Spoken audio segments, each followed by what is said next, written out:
Ini ngendikane beliau tentang meminimalkan konflik. Ini saya baca di bab Al-Mithalul Awal. Jawazu hibati thawabil qiraah wa shadaqah lil mayyit wa wusuli thawabil qiraah wa a'malid birril mayyit. Kita berkeyakinan bahwa yasinan, tahlilan itu sampai ke mayit. Itu boleh kita hadiahkan dan sampai ke mayit. Kata Bali Maksum, wa wa min masailil furu' al khilafiyah. Fala yajuzu bi sya'nihi itharatul fitan wal jidal wal ingkar. Alal qail wal amili bihi wala alal mukhalif. Ini dari awal masalah khilafiyah, sehingga gak perlu jadi konflik yang berkelanjutan, baik kita menuntut yang melakukan itu atau menuntut yang menentang itu. Karena dari awal ini masalah furu'iyah. Sing nglakoni nggih monggo, sing nentang nggih napa? Monggo. Selama ini kan kita yang melakukan memaksa orang lain menerima, yang menentang memaksa orang lain menghentikan. Ini tidak fair, kata Bali. Kata beliau itu gak fair. Wala yang bagi ayaqa bainahuma ma la yang bagi wuqu'uhu bainal akhwaini muslimaini.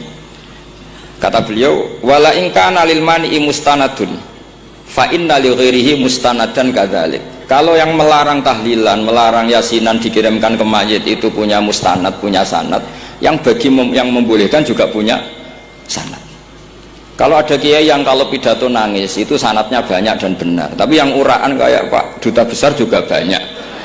Semuanya ada sanad. Jadi kata beliau sederhana saja, kalau al-mani'un, orang yang menolak itu punya sanad, kita yang membolehkan juga punya sanad. Tapi kata beliau dengan enteng, dengan ceria, ini masalah furu'iyah, nggak perlu jadi itharatul fitan wal jidal wal khisom. Kata beliau nggak perlu jadi perdebatan. Makanya pesan saya sama santri-santri kerap ya, sebetulnya masalah kita ini tercerabut dari ilmu. Coba dari awal Anda katakan yang tidak kunut itu Abu Hanifah, yang kunut itu Imam Syafi'i, maka melihat orang tidak kunut itu keren karena Al-Hanafi, pengikut mazhab Hanafi. Yang kunut juga keren karena pengikut mazhab Syafi'i. Tapi kita tidak, di zaman akhir kunut dan tidak kunut ini jadi politik identitas, sehingga yang nggak kunut itu Muhammadiyah misalnya, yang kunut itu NU. Mana ada Basim Asy'ari sebagai mujaddid atau mujtahid yang mengharuskan kunut, atau Ahmad Dahlan yang melarang apa? Kunut. Wong dua beliau sama-sama pernah ngaji Syekh Khotib Minangkabau, pernah ngaji Mbah Mahfud ketika di Mekah. Jadi cobalah ilmu itu diperkuat sehingga kita mengatakan kunut adalah sunat menurut Imam Syafi'i, tidak sunat menurut mazhab Abu Hanifah.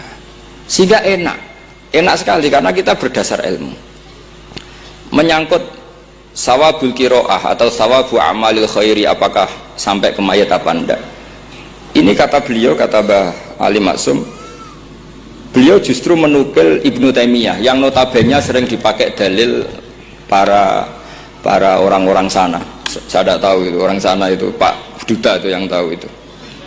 Itu kalau ini mirip kitab Said Muhammad. Jadi Said Muhammad itu kalau istidlal sering pakai Ibnu Taimiyah karena itu yang dipakai mereka.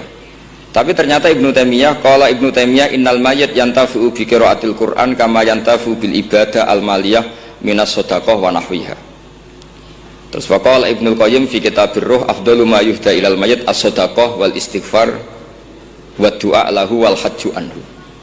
Artinya gini, kita sekarang ini tidak pernah kayak Bali Maksum pakai dalil jawazu abal ihda lil mayyit itu berdasar Ibnu Taimiyah dan Ibnu Qayyim.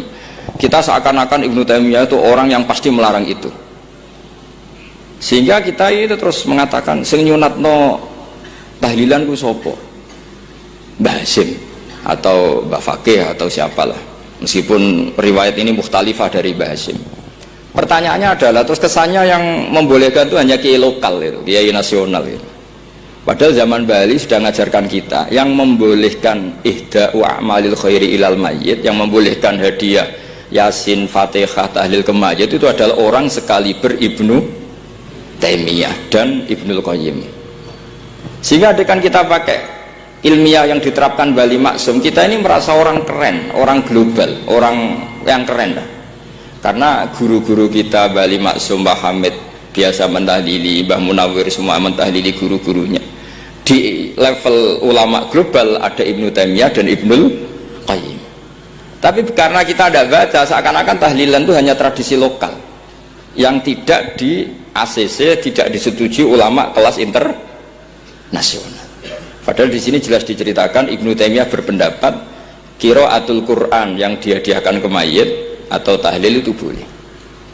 Jadi ini sangat penting supaya orang itu pakai tradisi ilmu. Saya pernah ngaji sama Mbak Mun, diberitahu kalaupun Rasulullah pernah kunut sekali, biasanya perdebatan kan oke, Rasulullah pernah kunut tapi ahyanan. Pertanyaannya adalah setiap Nabi pernah melakukan sesuatu itu akan menjadi sunnatan mutaba'ah apa enggak? Tentu jawabannya iya. Nabi meskipun melakukan kunut andekan hanya sekali, tapi karena pernah dilakukan Nabi, maka kebaikan ini akan menjadi sunnatan mutaba'ah, sunnat yang harus kita ikuti terus atau boleh kita ikuti terus. Jadi nggak boleh misalnya Rasulullah itu puasa Senin Kemis juga ahyanan, tidak selalu. Rasulullah itu tofa rokiban juga ahyanan, bukan selalu. Tapi apa saja yang pernah dilakukan Nabi maka berstatus itu akan sunnat ila yaumil qiyamah. Sehingga nggak bisa misalnya di hadis itu ahyanan kemudian kamu beristidlal ini boleh dilakukan hanya ahyanan karena Nabi juga melakukan hanya ahyanan. Tidak bisa seperti itu. Sekali Nabi pernah melakukan itu dan tidak dibatalkan lewat nasah mansuh, maka kesunatan itu ila yaumil qiyamah. Sehingga Imam Syafi'i cara berpikir meskipun Nabi kunut ahyanan, kalaupun itu ahyanan tentu kunut itu akan sunat ila yaumil qiyamah. Bagi yang tidak mensunatkan ya monggo, itu ada Abu Hanifah. Makanya kata Mbah Maksum, kata Mbah Ali Maksum di sini diberi muqaddimah wa wa min masailil furu' al khilafiyah fala yajuzu bi sya'nihi itharatul fitan wal jidal wal ingkar alal qail wal amili bih wala alal mukhalif. Jadi kita sendiri disarankan beliau, kamu juga gak usah nantang debat sama mukhalif karena dari awal sudah masalah-masalah yang apa? Khilafiyah. Lalu terakhir pilihan-pilihan terus kemudian tetap memancing polemik. Saya mau cerita lucu di Ihya yang katanya kitab sakral itu ya punya sisi lucu, sisi unik. Nabi Musa sebagai Nabi Bani Israel itu sering digugat karena orang Israel itu tukang debat. Terus Nabi Musa minta ijazah, ya Allah saya kasih ijazah seperti tadi beliau minta ijazah Mbah Mun tadi, minta ijazah yang supaya orang itu tidak bisa berkata buruk sama saya, semuanya muji saya. Jawabannya Allah itu unik, ya Musa hadza syai'un lam asna'hu li nafsi fa kaifa asna'uhu bika. Aku pangerane sering disalahpahami apa meneh kowe katanya. Jadi makanya kalau ada orang bully beda paham itu biasa. Kata Allah hadza syai'un lam asna'hu li nafsi, itu sesuatu yang saya tidak melakukan untuk diri saya sendiri. Kata Allah, saya ini Tuhan, yang mengatakan saya punya anak ya banyak, yang anggap saya bakhil ya banyak, yang salah paham dengan saya banyak, padahal saya ini Tuhan. Kalau saya mau tak bungkam semua itu orang, itu saja tidak saya lakukan. Apa mana kita terima Nabi. Makanya ini semoga ini saya gojlok Pak Duta Besar jadi pahala beliau, karena diantara pahala itu disebabkan digojlok orang. Jadi kalau beliau tadi gojlok saya, sekarang tak balas, kayaknya pasti menang saya karena beliau sudah tidak bisa ke panggung lagi. Yang jelas saya kagum, ya saya puji betul Gus Zofur ketika dari awal memberi gelar Ad-Dobosi tadi ternyata betul. Tapi saya pastikan itu ada sanadnya, yaitu inna min khiyari ummati fima nabba'ani al-malul a'la qauman yadhakuna jarron min saati rahmatillah. Jadi diantara umat Allah yang pilihan adalah umatku yang kalau umatnya Rasulullah tentu yang kalau banter-banter karena min saati rahmatillah. Saya bayangkan kalau saya di rumah Pak Dubes dikasih makan gratis, dikasih minum gratis, kemudian di rumah itu saya merengut saja, itu kan kurang syukur. Wis ora bayar kok merengut gitu. Sama kita pakai buminya Allah, pakai airnya Allah, pakai oksigennya Allah. Modal guyu ora gelemen merengut gitu. Itu kalau Allah tersinggung pasti Allah ngendikan falyatu probban siwa iwal yakhruj min tahti ardi wasama. Silahkan mencari Tuhan selain saya kata Allah dan keluarlah dari langit saya, dari bumi saya. Daripada diusir pangeran wis ning donya ceria wae, guyu wae, sementing aja dhewean apa guyu ngoten mawon. Wassalamualaikum warahmatullahi wabarakatuh.